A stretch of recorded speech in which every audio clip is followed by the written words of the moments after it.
की बात हुई थी, उसके बाद हम विंडोज़ की बात करेंगे। जो डिफरेंट काइंड ऑफ विंडोज़ हैं जो आपके एग्जॉस्ट फैंस लगे हुए हैं उस एरिया में, ठीक है। उनके गिर्द एक तो ये है कि प्रॉपरली आपने छोटे होल वाली, छोटे सुराख वाली जाली लगाएं। उनमें से किसी किस्म की इंसेक्ट्स की एंट्री नहीं होनी चाहिए जो आपका प्रोडक्शन है हाल है उसकी तरफ, ठीक है। सो उसको प्रॉपरली आप मैनेज और मेंटेन करें। देन उसके बाद the air conditioning intakes should not be situated on roof areas where rain water may accumulate, maintain an internal positive pressure, ठीक है। मतलब जो आपकी विंडोज हैं वो दीवार में तो हो सकती हैं, लेकिन बाज का जो आपकी छत है, जो रूफ है, उसमें भी मुख्तलिफ किस्म के जो है ना वो एयर कंडीशनिंग के लिए कुछ होल्स वगैरह, कुछ एग्जॉस्ट वगैरह सिस्टम रखा जाता है। वो ऐसे नहीं होने चाहिए, बल्कि वो दीवारों में हो और दीवारों उनके बाहर प्रॉपरली छोटे सुराख वाली जाली हो जहां से इंसेक्ट्स की एंट्री ना हो सके, ठीक है। और उनको हर वक्त नीट और क्लीन हालत में रखना है, ठीक है। जो विंडोज हैं या जो आपके रोशनदान वगैरह होते हैं उनमें से अक्सर लिजर्ड का इशू हो जाता है। तो लिजर्ड को कंट्रोल करना भी थोड़ा सा मुश्किल काम है, ठीक है। अब हम इसके कंट्रोल मैकेनिज्म की बात तरफ आते हैं। कंट्रोल मैकेनिज्म में सबसे पहले तो हमने देखिए एक जो बेसिक रूल है ना पेस्ट कंट्रोल में, वो ये है कि आप जब भी पेस्ट कंट्रोल आपने परफॉर्म करना है, सबसे पहले आप इंसेक्ट पेस्ट की एंट्री को सीज करें। अभी तक हमने उसकी एंट्री की बात की, एंट्री को सीज करने की बात की, उसमें तमाम चीजें आ सकती हैं जो भी रेलेवेंट हमने जिनको डिस्क्राइब किया है। उसके बाद हम देखेंगे कि इंसेक्ट्स की एंट्री को कंट्रोल करने के लिए वहाँ पे कौन सा ऐसा कंट्रोल मैकेनिज्म अडॉप्ट किया जाए केमिकल्स के अलावा, जिसमें रोडेंट एंड वर्टिब्रेट ट्रैपिंग्स हो सकती हैं, स्प्रिंग ट्रैप्स हो सकते हैं, स्टिकी और ग्लू बोर्ड ट्रैप्स हो सकते हैं, ब्रेक बैक ट्रैप्स हो सकते हैं, केज ट्रैप्स हो सकते हैं, लाइव ट्रैप्स हैं, फिर एडहेसिव पैड्स हैं, फेरोमोन ट्रैप्स हैं, फ्लाई एंड वास्प ट्रैप्स हैं, इंसेक्ट ट्रैपिंग्स हैं, यूवी स्टेबल पॉलीथीन और polypropylene netting with an appropriate mesh size. तो ये डिफरेंट काइंड्स ऑफ गैजेट्स हैं जो कि नॉन केमिकल कंट्रोल में आते हैं, ठीक है। इसमें मैकेनिकल भी आ जाते हैं और कुछ अदर गैजेट्स भी हैं, ठीक है। सो इन गैजेट्स के बारे में हम डिस्कस करेंगे अगली स्लाइड्स में भी, कुछ डायग्राम्स के साथ भी मैं आपको शो करूँगा। लाइक जैसा कि आपने देखा होगा कि मुख्तलिफ इंडस्ट्रीज में यूवी लाइट ट्रैप्स मौजूद होते हैं। लाइक यहाँ पे आप देख सकते हैं यूवी लाइट फ्लाइज ट्रैप है, ब्लू कलर की अल्ट्रावायलेट लाइट मुख्तलिफ हैंगिंग पोजीशन में कुछ गैजेट्स होते हैं, जिसमें बेसिकली क्या है, इलेक्ट्रिक शॉक के थ्रू फ्लाइज को कैप्चर किया जा रहा है। मतलब ब्लू कलर की लाइट है जो कि एक अट्रैक्शन पैदा कर रही है इंसेक्ट और जो फ्लाइंग इंसेक्ट्स है, लाइक बीज हैं, मॉस्किटोज हैं, उनके लिए, ठीक है। और वो इलेक्ट्रिक शॉक के साथ वो किल हो रही हैं। अब इस इक्विपमेंट में प्रॉपरली इसके नीचे एक ट्रे होती है, ट्रे लगी हुई होनी चाहिए, और ताकि जब भी फ्लाई उसमें किल हो तो जैसे उसके विंग्स हैं, उसकी लेग्स हैं, तमाम चीजें इधर उधर बिखर सकती हैं, नीचे गिर सकती हैं। नीचे अगर आपकी डो मिक्सिंग हो रही है, जूस की रेसिपी फॉर्मुलेट हो रही है, तो वहां पे ये सारे इश्यूज क्रिएट हो सकते हैं, मतलब वहां पे गिर सकती हैं चीजें। इसके लिए इसको हैंग कहाँ पे करना है? स्टैंडर्ड तो ये है कि जो आपका डोर है, एंट्री पॉइंट है, उसके सामने पैरेलल में 3 to 4 फीट वे आपने उसके पैरेलल में हैंग करना है, और ऊपर छत से नीचे 3 से 4 फीट, ठीक है। ताकि अगर बिलफर्ज दरवाजा खुलता है बार बार तो वहां से बीज फ्लाइज का इशू बनता है, तो वो डायरेक्टली इस पे जाके कैप्चर होंगी, ना कि ऐसी जगह पे आप इसको हैंग कर दें कि अगर नीचे डो मिक्सिंग हो रही है और ऊपर आपने इसको लटकाया हुआ, फिर तो ऐसे ही हो गया कि आप इंसेक्ट्स को पकड़ पकड़ के खुद से उसमें फेंकी जाए, ठीक है। इसके लिए भी बकायदा मैप डिजाइन होता है। उसके बाद बेट स्टेशन हैं, ये रैट्स, इसमें बेट स्टेशन में फूड्स बेट्स भी हो सकती हैं और पॉइजन बेट्स भी हो सकती हैं, रैट्स के कैप्चर करने के लिए होता है। फिर उसके बाद ग्लू ट्रैप्स, कॉकरोचेज वगैरह या रैट्स को कैप्चर करने के लिए होता है। इसमें ग्लू लगा होता है, ग्लू उसकी टांगों को या उसके जिस्म को पकड़ लेता है, उसको चिपक जाता है, ठीक है।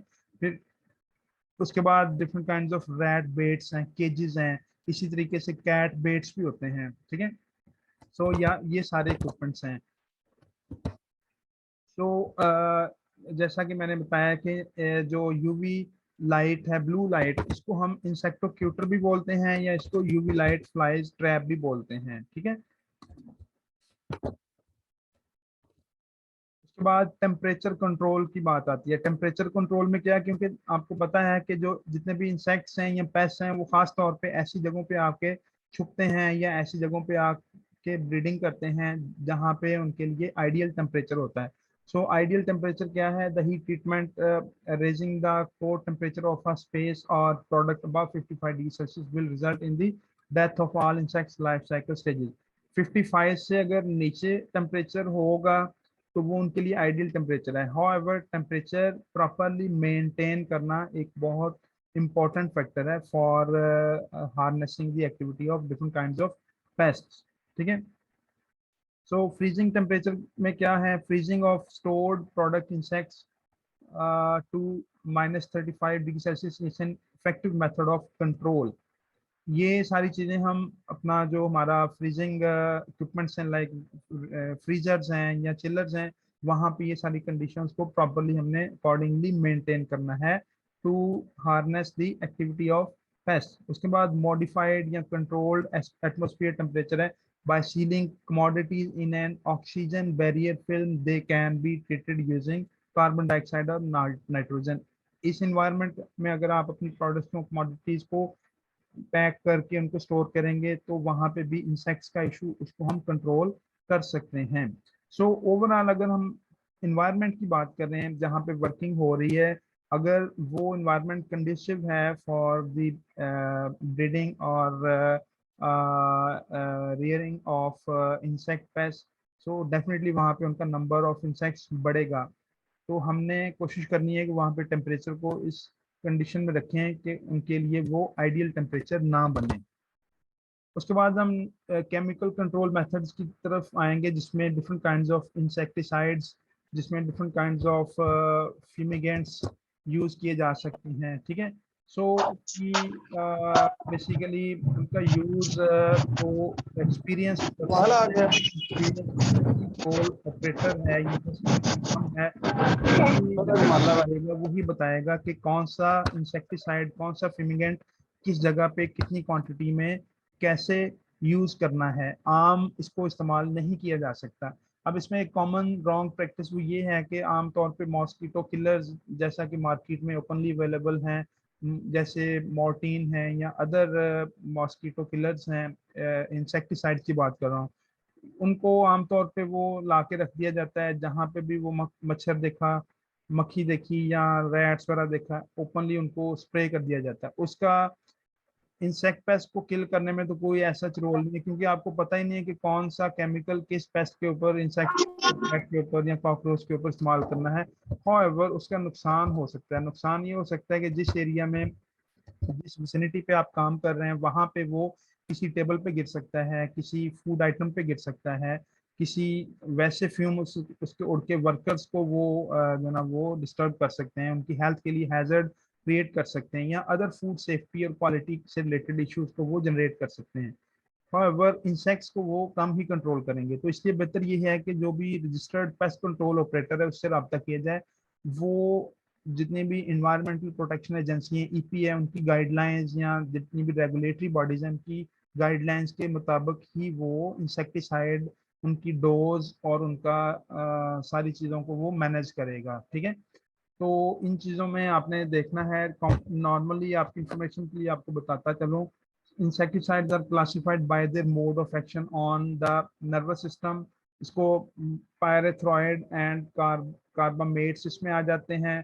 तो इसमें उसके बाद आती है the production of energy like hydra methyl non, फिर the production of cuticle like benzoyl urease, the endocrine system as methoprene and pyriproxyfen, फिर वाटर बैलेंस, एरोमेटिक ऑयल्स हैं। सो ये डिफरेंट क्लासिफिकेशन है, कैटेगरीज हैं जो कि मोड ऑफ एक्शन के accordingly इनकी क्लासिफिकेशन की गई है।